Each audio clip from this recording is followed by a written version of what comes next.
So, your uncle. What's wrong with him? He's possessed. As in the devil? Something like that. He says a dark man is following him, watching him at all times. What do you make of it? It's nonsense, of course, but I'd be lying if I said it didn't bother me. You see, it runs in my family. Possession? No, Detective. Deteriorating melancholy. Practically every member of the Hartwood family is driven mad before they grow old.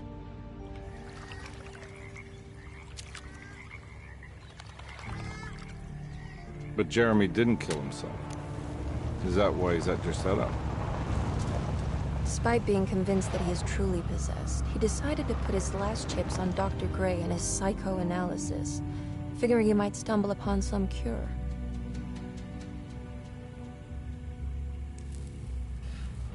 You mentioned a letter.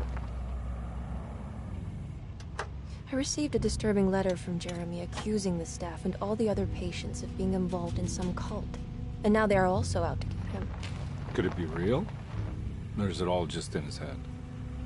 It's a story he tells himself, Mr. Carnby. Anything to avoid the truth. Which is? That we're all terribly insignificant. That people mean so very little to one another. That there is no one out to get Jeremy Hartwood because he isn't worth getting. Here we are.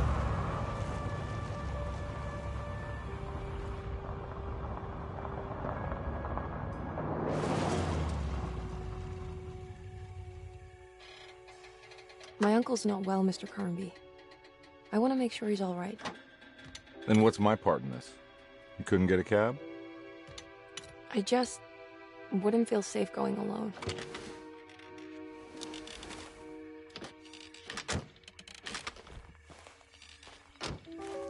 Did you bring a gun? Yeah. You think it'll actually come to that? No. But you might need to wave it around depending on how agreeable the staff will be. What exactly are we gonna do when we find Jeremy? I don't know. Let's just find him first.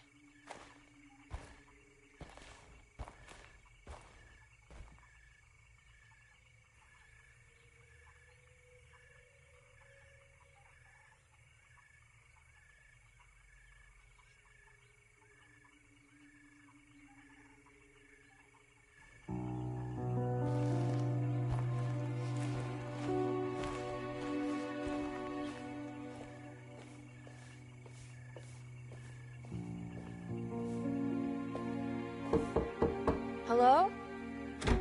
Hello? Looks abandoned. It can't be. There has to be someone around.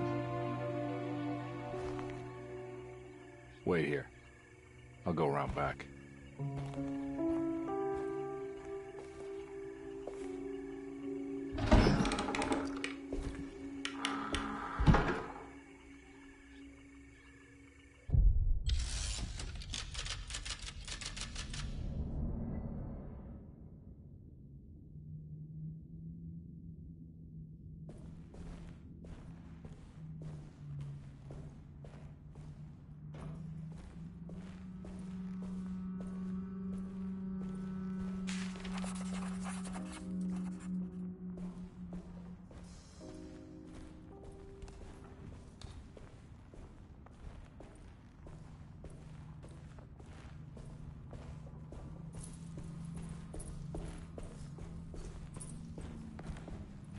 Now what do we got here?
Nah, I'm not getting in there.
That's one big tree to fit inside a conservatory.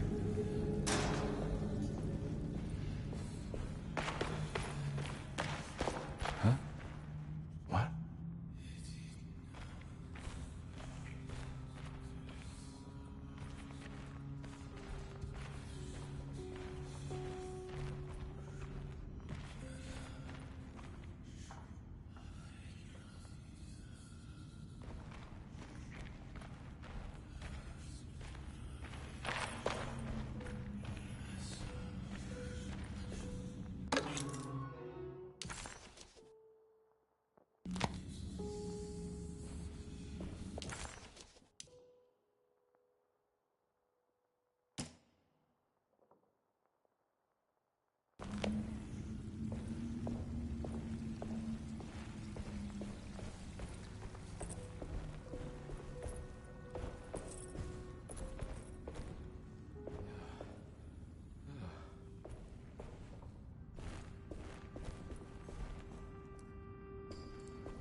Nah, I'm not getting in there.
Don't mind if I do.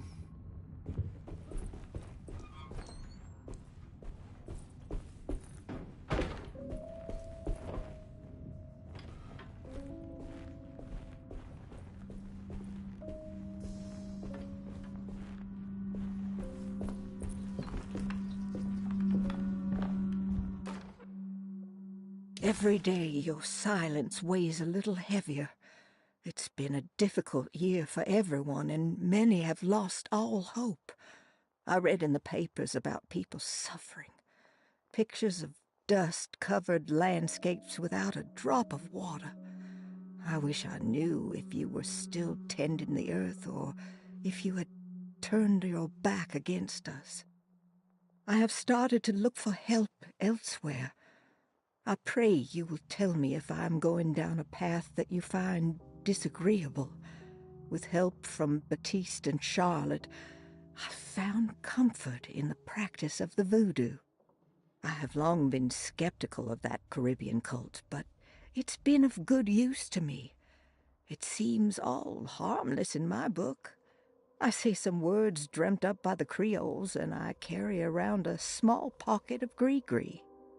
Nothing of this is mentioned in the Bible, of course, but the French Quarter priestess tells me it's all connected. She says the Christian God is just one more perspective on the creator of things. That's what I like to think, but the other way around, that the spirits of her faith are just aspects of you, our Heavenly Father. I am so grateful for the words you gave Mr. Hartwood. We will sing your praises at St. John's Eve. The world will be blessed soon again. Only the sacrifices of the Old Testament compare to your demands. Let it be the truth. A mother of earth, wood, and dirt. A mother of 1,000 young. Sacred sand, $1. Black cat oil, $1.50. Devil shoestrings, a quarter. That makes $2.75, madame. What was that you were telling the doctor? A goat without horns. What does that mean? Ah, you must have misheard me, madame. I said no such thing. Please, I know I don't look like any of you, but I'm devout. I'm ready to do what it takes. Do not be so eager to sacrifice the few things you have left, madam. Now please, leave my store. A goat without horns.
What was that?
I need the key.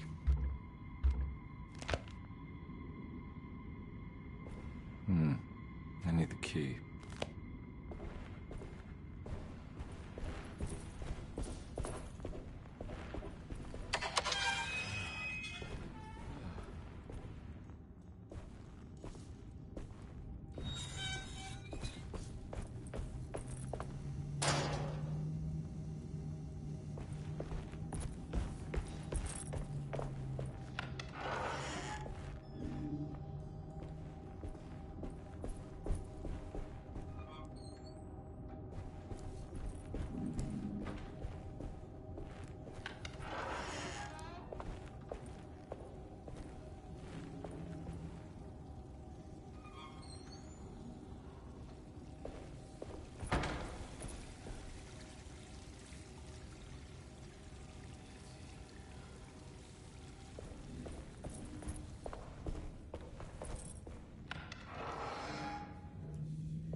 Please do not touch the boiler.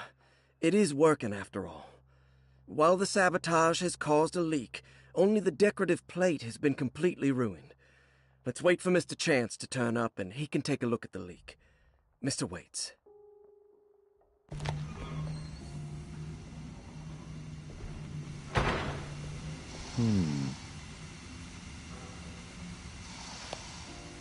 That doesn't look safe.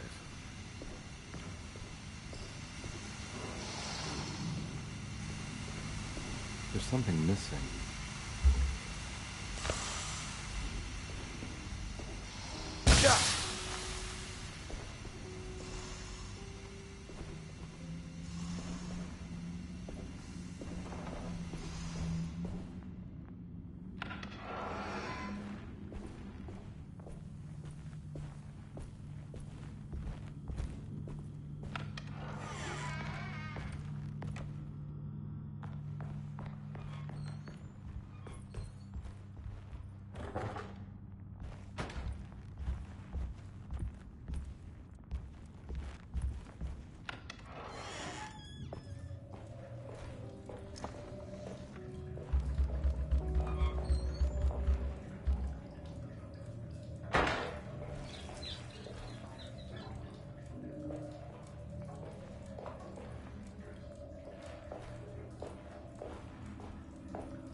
Sunday, June 22nd. I spent all day looking for Jeremy. I should have cared for the others, but I'm scared that he will do something irreversible. Cassandra is upset that I didn't give her the latest shipment of pain medication that Waits brought from the post office yesterday. I would have given it to her, but the company didn't send a new key this time around, so the box is just sitting there on my desk. They must have figured we had plenty of their gimmicky keys by now. I only remember seeing one lately. Grace was playing with it inside the grand parlor. Unless it turns up by itself, it will have to wait. I have to figure out where Jeremy is. I think Jack knew something. That dog of his found a strange rot permeating the house. She's showing us, he said. like those blots and streaks of fetid rot was talking to him.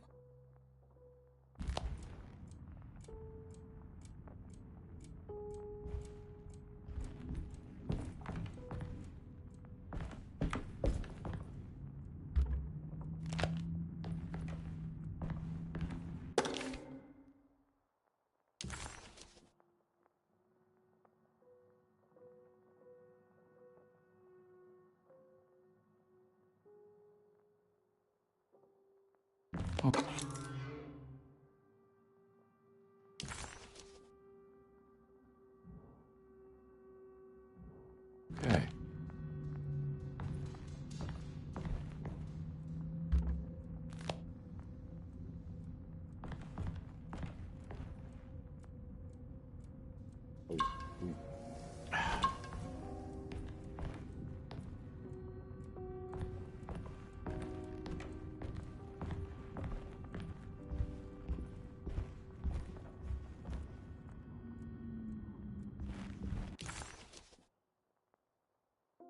Des-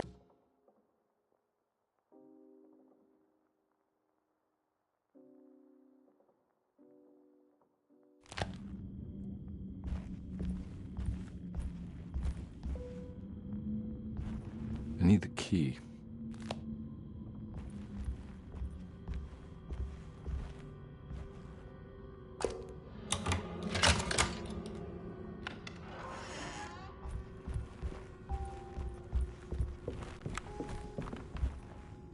It's wedged shut.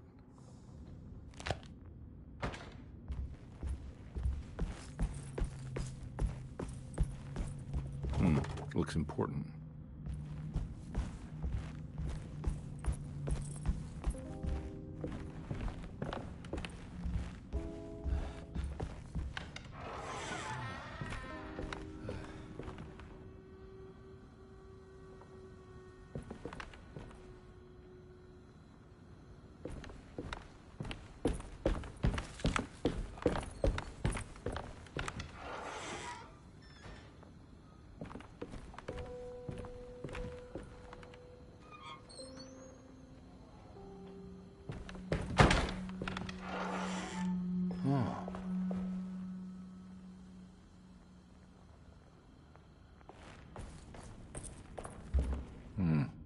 I need the key.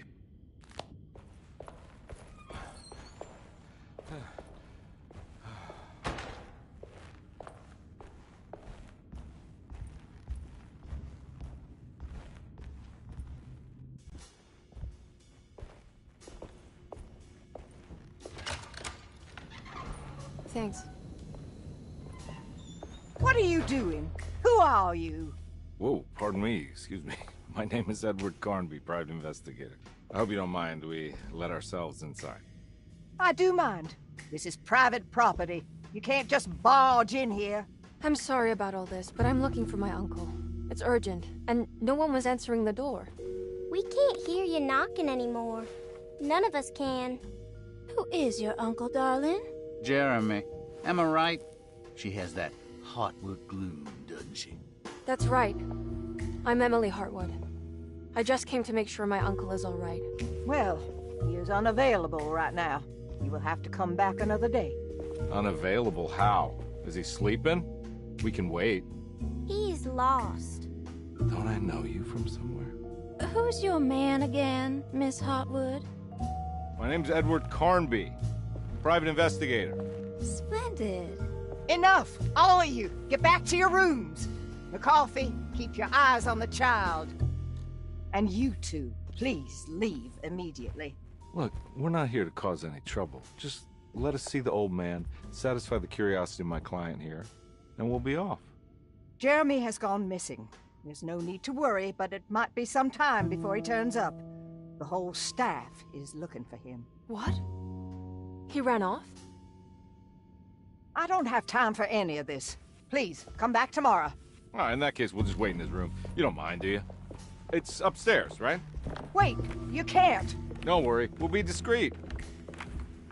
In the corridor. It's the first door on your left. I'll tell Dr. Gray you're here. Excellent. Thank you, madam.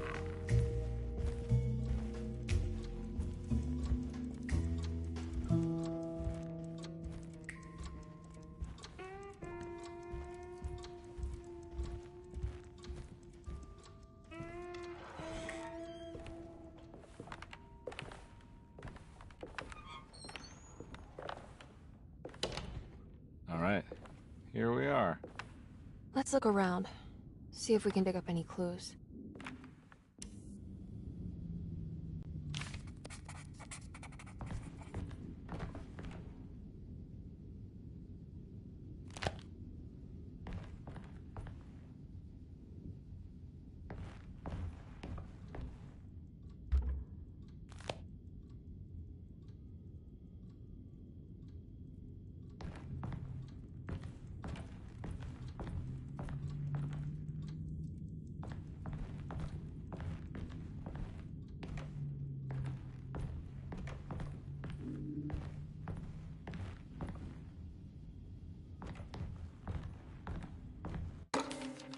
Every night the dark man stands opaque at the threshold of my room, counting the days until my spirit spills out of my tired shape. Only his pallid mask shelters my remaining sanity. Staring directly into the face of that demonic sultan would surely sunder time itself. Would he have looked the same to my father as he struggled for his life? Does his veiled face haunt my niece quite the same way? I wish so that I could rest my soul in that sunburnt convent of Tarawea. Would I find you there, Juan? Or Senora Perosi, back from the beyond? Every night I hide from him, moving from one misshapen memory to another. Scenes conjured out of fantasy and delirium. Places I struggle to even paint. I wish I understood your death, Senora. Is there anything I could do for you but bury you in that bleak necropolis? That triumphant chapel rising above the ledges and the oven vaults shall be your sepulchre, where you may rest, and I shall weep.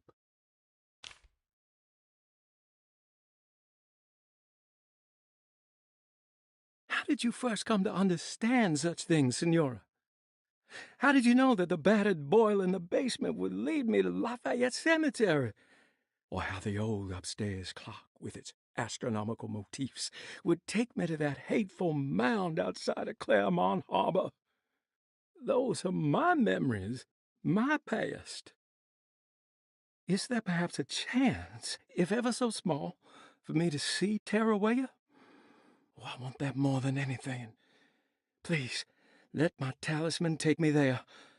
Let me sit with Juan under his Bodhi tree. Despite having sold me that talisman, Miss Jackson, the voodoo priestess, revealed none of her secrets to me. That's why I had to travel to Tonka. Instead, she cruelly told Baptiste, my caretaker, that he would be betrayed and killed in the most awful way, that the one he loved would pierce his thigh with a sharp spear, and that he would be devoured by his own mother. What a terrible thing to say. The people of Deseto are becoming dangerous. They do not understand what they are doing. I must do something to stop them. I tried talking to Dr. Gray, but he confuses my worries. He's caught up in treating me. How can he expect evil to be cured with medicine and conversation? The orderlies, the housekeeper, and the patients are all deranged. They will call upon evil to enter this world. All will be lost. Everything. Unless I can find the clerk, Mr. Waite. He seems to be a clear-thinking man. Maybe Beauregard. The dark man offered me a prison, and I accepted. I signed that miscarried contract and entered the dark pact. Everyone is safe, except for me.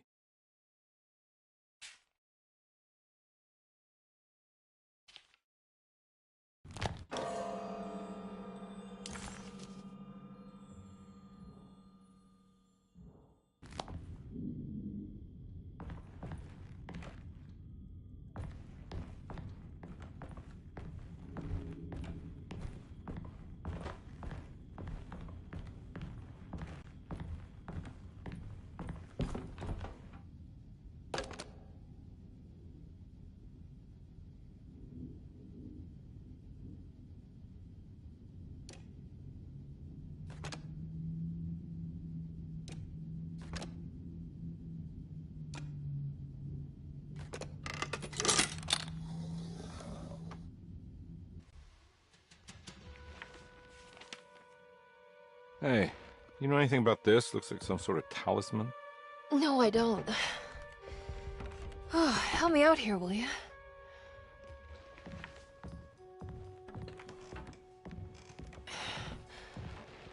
I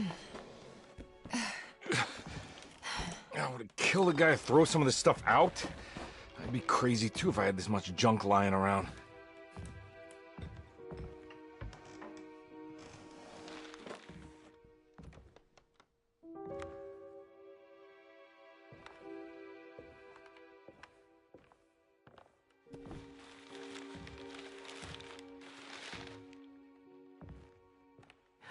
Oh, wow.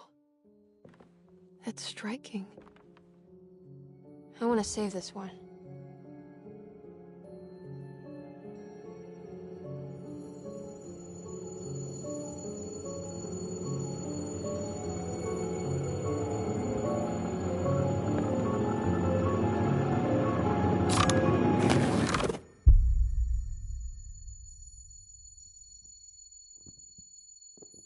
All right, come on.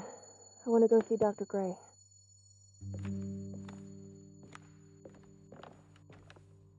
Come on, let's go. Yeah, I'm coming.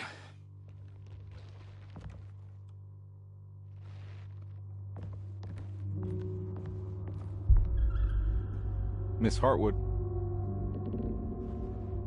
Emily?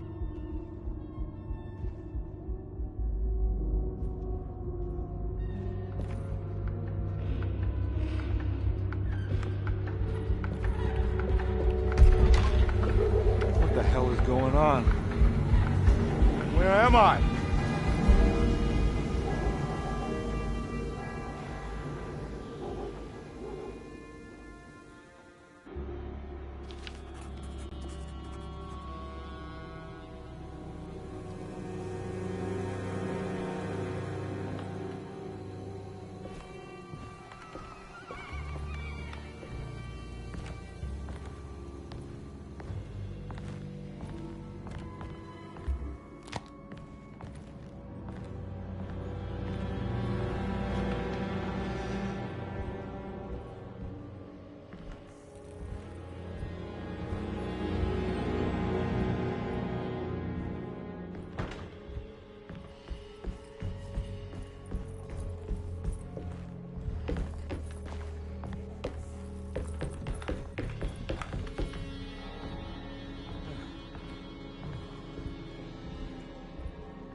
Ah!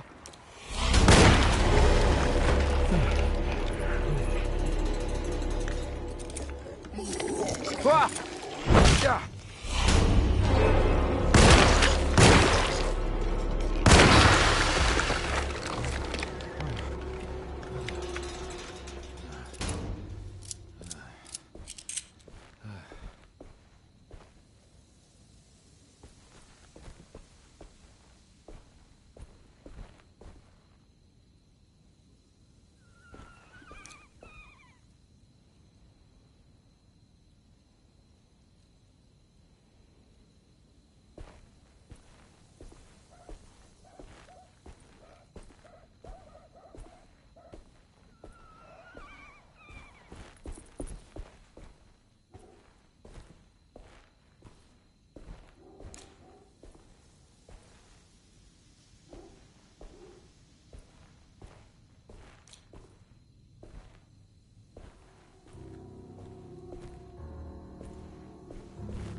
What the hell is going on?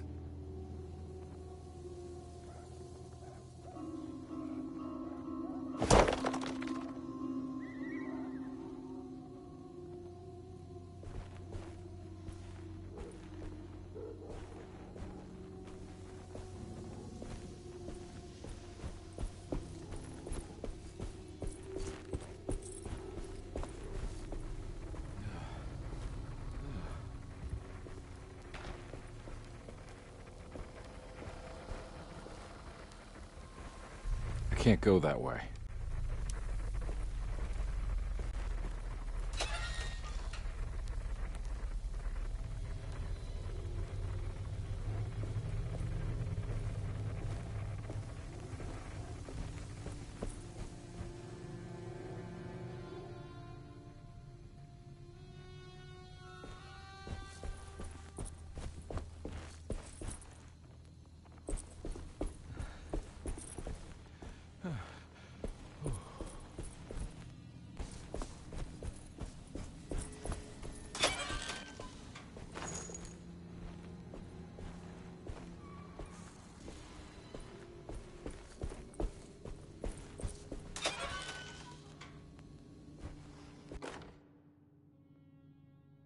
Okay.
I need the key.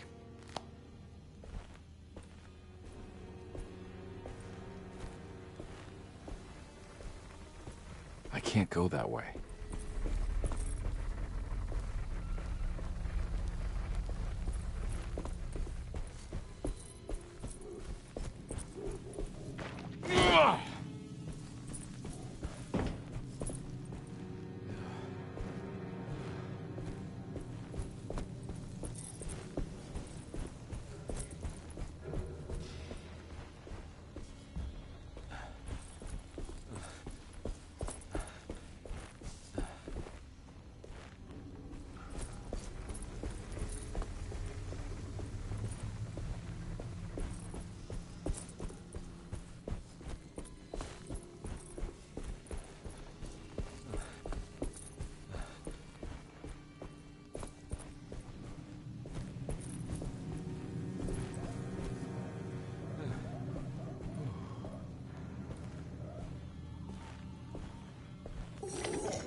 My weapon broke.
let them get inside, compare. They're not the good kind. Are you... Is this your store? There are no owners here. We both strangers in Jeremy's story. Jeremy did this. How? Pact with the Dark Man. Jeremy warned us, but we didn't think much of it. I'm Detective Edward Carnby. I was hired by Jeremy's niece to find him. Oh, yeah? How much she paying you? $150. She's sure getting her money's worth tonight. Are you a thinking man, compare? No, not if I can help it. You know, I think Jeremy's hiding in a way we can't find him. He has this juju necklace that guides him. The talisman? That's right. It's some magic charm he got from Miss Jackson down the street. The voodoo priestess? You know surprising things, compare. Yeah, the Mama Loa. Here, take the key. I locked the gate to save her place from all the ghouls and goblins getting inside. Maybe if you go there, you can find some clues to show you the way. Thanks. I'll have a look.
You want to come along? Nah, I'm gonna stay here for a while.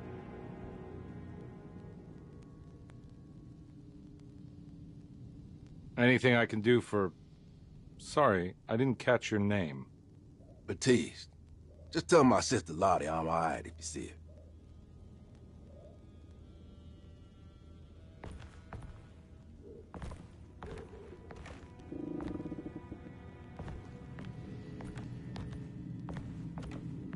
All right, I'm heading out.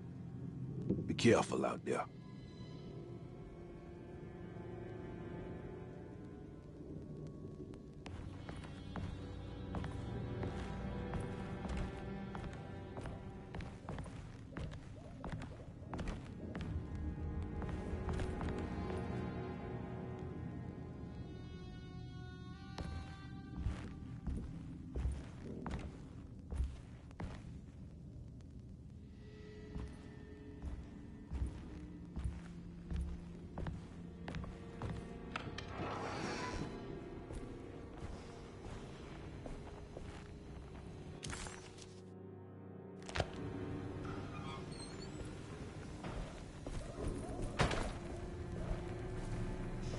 I can't go that way.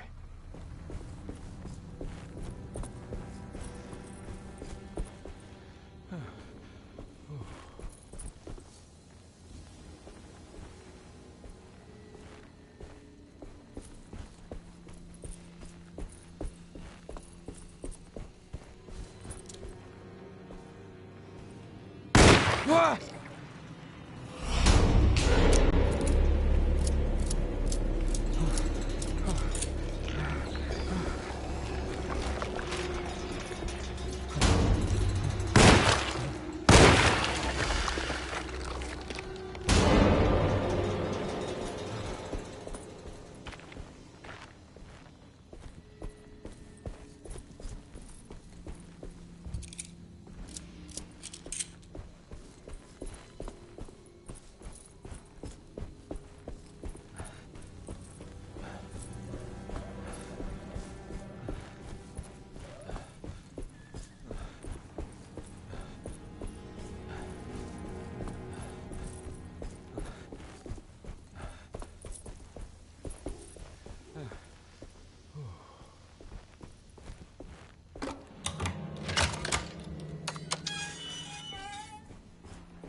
I recognize this place. It's Miss Jackson's seance parlor. Let's see if she's got any information on Jeremy's talisman.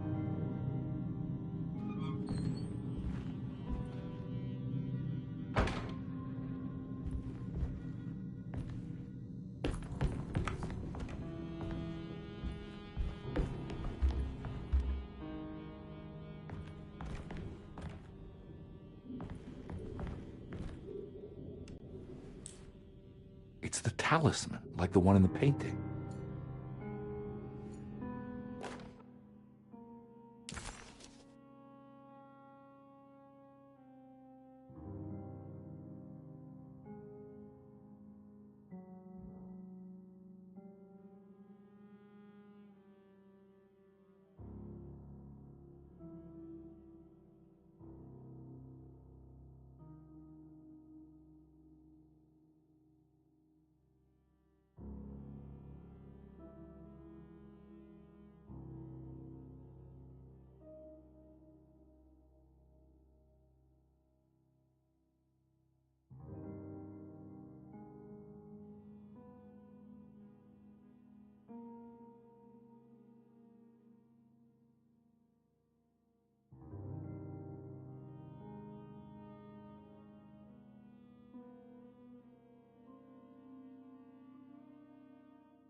I think it's meant for the talisman.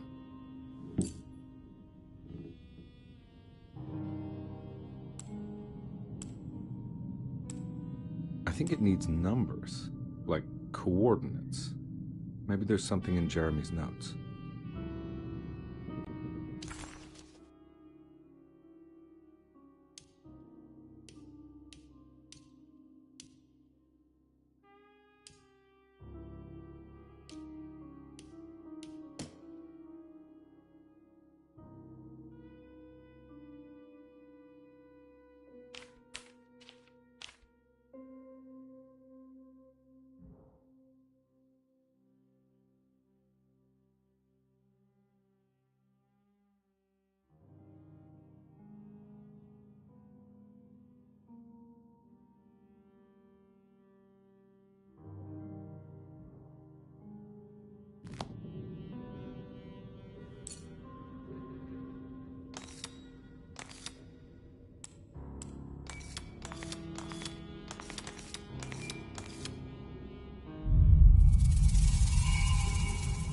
It's showing something. A place? Where is that?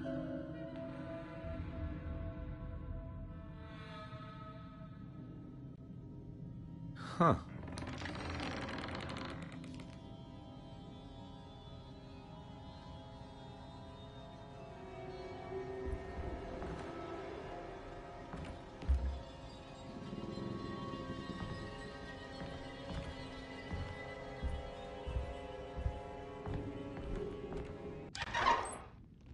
Detective, I was wondering when you were going to show up. Mrs. Thompson told me you were here. I understand you are working for Jeremy Hartwood's niece. Yeah, I guess so. I mean, you're not wrong. We came here for her uncle. I just didn't expect... I didn't expect this. You are Dr. Gray, right? That's right. You don't happen to have some identification, Detective. I'm not keen on having strangers prying into my business. Oh, Detective Edward Carnby, Decatur Street, New Orleans. Enjoying the Vieux Carré, Detective? Those old French quarters, the voodoo people, the gangsters. I'm sure you live an exciting life. Well, that's not quite like the stories, Doc. Just trying to make a living. Aren't we all making a living? Well, welcome to Deseto, Detective. I hope your time here will be useful. Now, what can I do for you? Why don't you tell me where I can find Jeremy Hartwood? Why wouldn't that make for a short visit? I wish I could tell you, but I'm afraid I don't know. A drink, Detective? Anything brandy. Oh, you do belong in the French quarters, Detective. Armagnac or cognac? You know, just give me the cheap stuff. I'm not much of a connoisseur. Having low standards is not a virtue, Detective. Let me see if I can broaden your perspective. What can you tell me about Jeremy? I wouldn't want to go into details about his condition. Doctor-patient confidentiality. I'm sure you understand. Sure, but he is crazy, and he's gone missing. Why? Here, try this. Ooh, it's good. Got a bite? It's called a sidecar. The trick is not to be afraid of the tartness of the lemon. Then, for goodness sake, don't overdo the triple sec. Okay, what can you tell me about Jeremy? Well, let me think. He is an anxious man, constantly worried about events not presenting themselves according to his model of predestination. He complains about things not being carried out in the right order, and that some things simply shouldn't be. Is any of this helpful to you? Not really. I was hoping for some direction, where to look next. I'm sorry. I have nothing for you then. You should talk to my orderlies. They have been looking for him for a while now. I'm sure they would appreciate your help.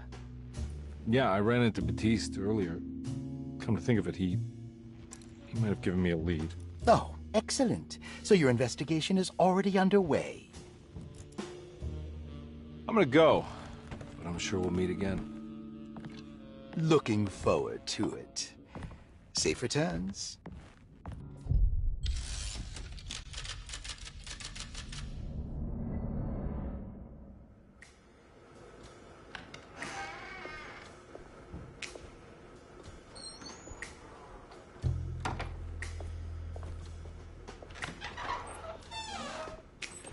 Detective Carnby,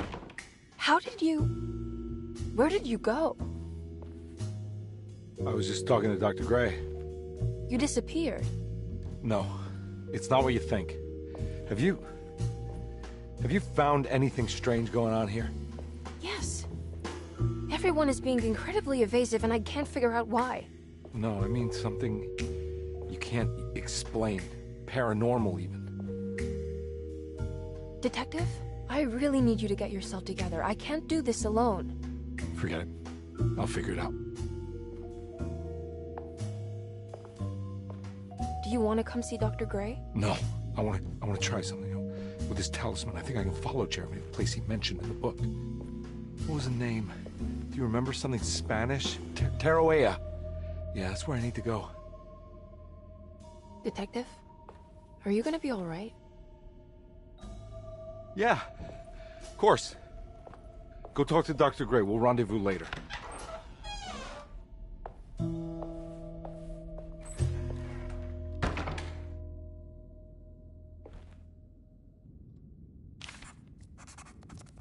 This talisman brought me back from the French Quarter in the blink of an eye. If Jeremy can travel so easily, then he could be hiding anywhere, even Tarawea.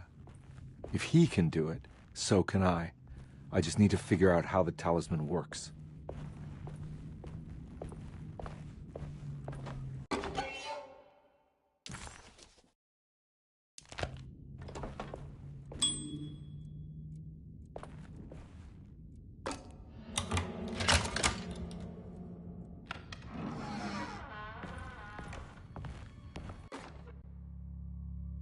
Saw your notice in the boiler room. You should know Mr. Chance won't be coming back. I got no business being in there myself, but you can take a valve from the wine cellar if you want to try to stop the steam pouring out. Be careful.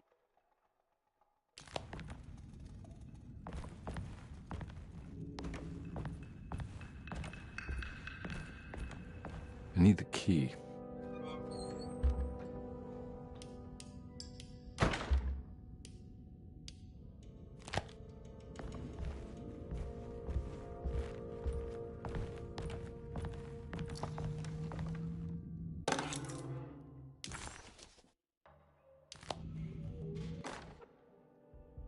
Dr. Elmore Lee Gray is DeSeto's chief doctor. Accounting and all administrative work is handled by me, Paul Waits. Magdalena Thompson, or Mags, is responsible for the household. Jean-Baptiste and Charlotte Tabois are responsible for keeping the guests' medical regimens in check. Finally, Jack Chance is our gardener, who can occasionally be seen in the conservatory, but is for the most part busy outside. There are currently 6 guests at DeSeto. Malcolm McCarthy and Ruth Tallant reside on the first floor. Jeremy Hartwood, Elisabetta Perosi, Grace Saunders, and of course Cassandra Beauregard live on the second floor.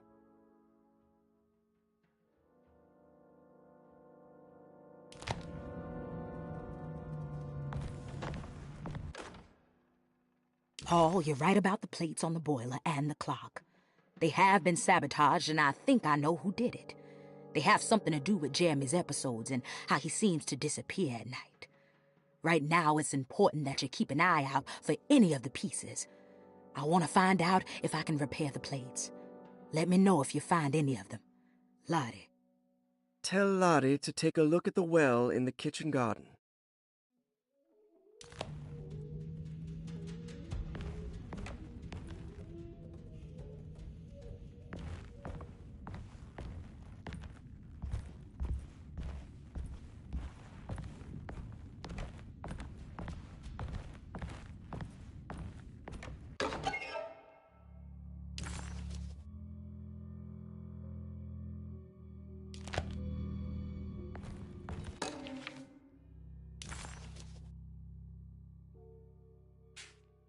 Cassandra Beauregard, the beloved author.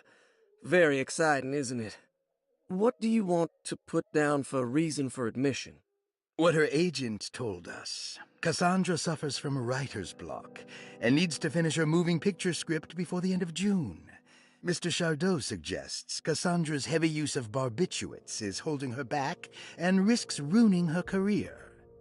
And how should we summarize her personal history? Let's keep it short. Cassandra Beauregard is a beloved crime author who managed to pull herself out of poverty and into stardom. 5 years ago, she tried killing herself by jumping off a balcony. The incident left her a cripple, and now relies heavily on her wheelchair. And for diagnostic impressions? Cassandra suffers chronic back pain following her suicide attempt. She self-administers morphine to keep herself ambulant, but has become addicted, and the desired effect is now lost. The drug abuse clouds her mind, and she is unable to focus on real life. To save herself from this insight, she instead makes up stories to fill out the gaps in her own thought process, resembling the Korsakoff syndrome. Oh, bravo, Doctor. How will you treat her? First of all, she needs to be weaned from her drug addiction, and hopefully it will resolve her compulsive lying.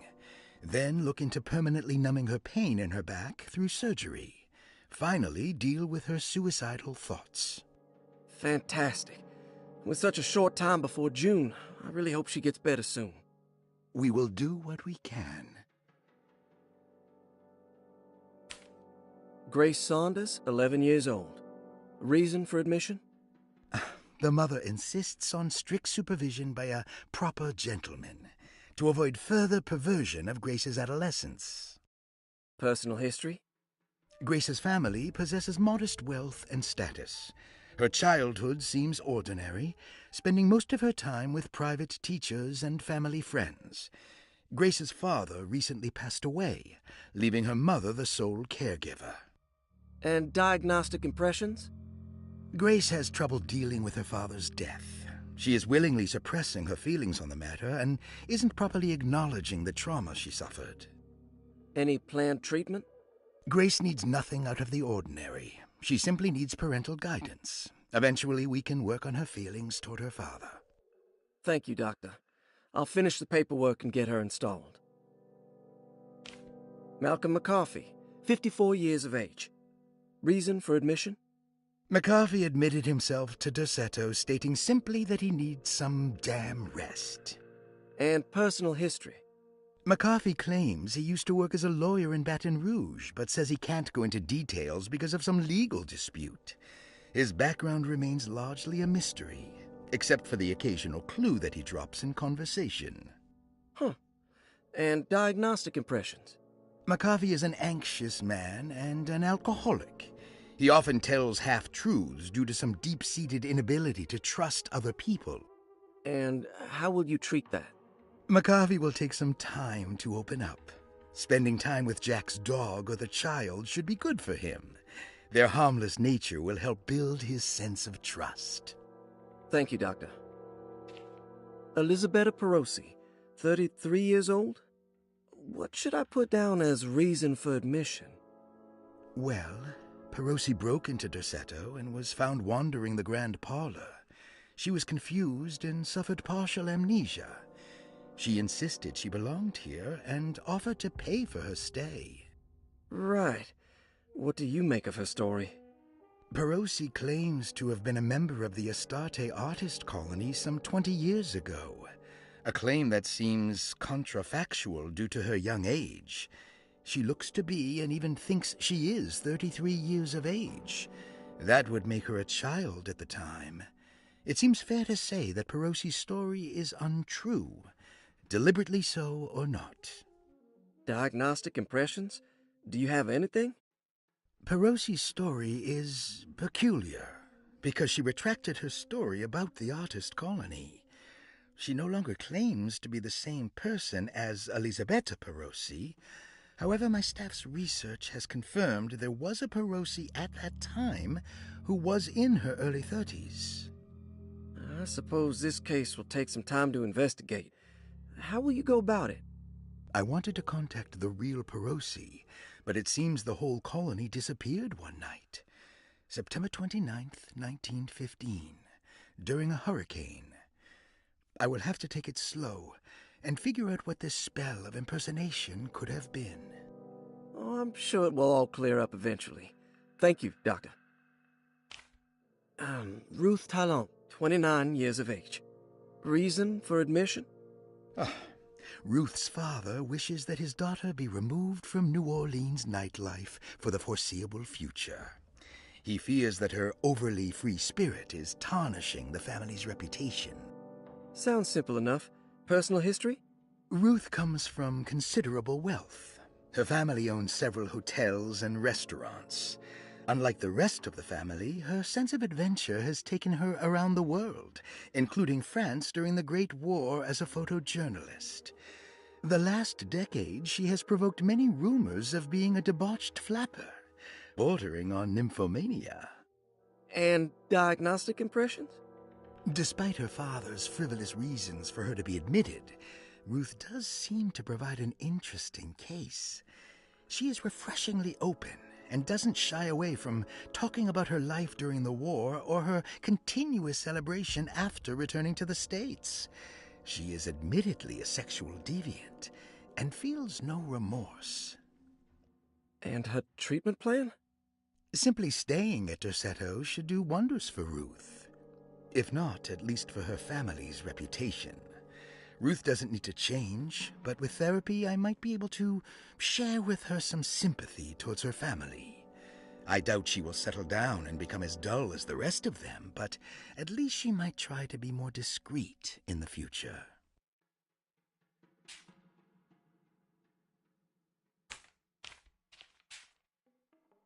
Looks like all the patients are accounted for, except for Jeremy.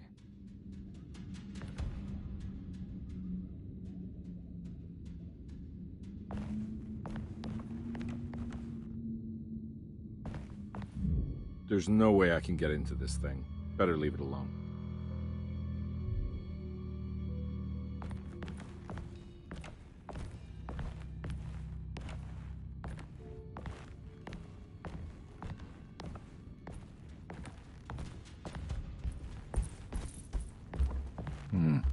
I need the key.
While Detective Comby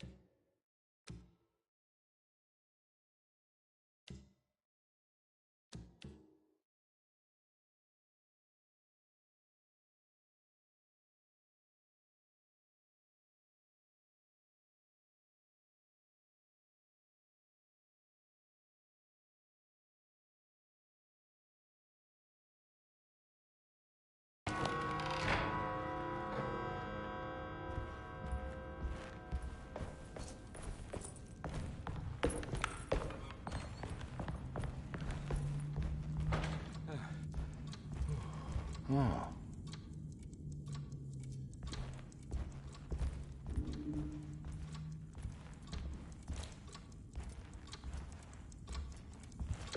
It's stained. Except this must be the clock that Jeremy wrote about in the commonplace book. Huh. Looks like the plate that held the talisman in the seance room. But it's broken and missing some pieces.